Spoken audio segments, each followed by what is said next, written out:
କୁଆଡ଼େ ଗଲ? ହଁ ଜହ୍ନି ଆଣିଥିଲି, ଜହ୍ନି ଆଳୁ ପୋସ୍ତକ ବନେଇବ। ଜହ୍ନି ଆଳୁ ପୁସ୍ତକ ବନିଆ ହବ। ହଁ ହଉ ହଉ।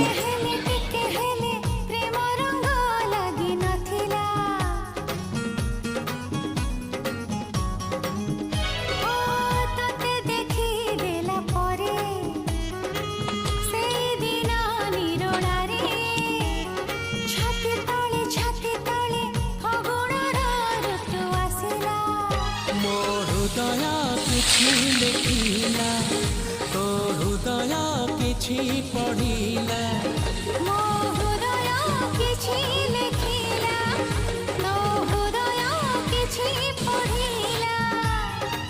ଦୁଇ ହୃଦୟର ଲେଖା ପଢ଼ା ପରେ ଧୀରେ ଧୀରେ ପ୍ରେମ ହେଲା।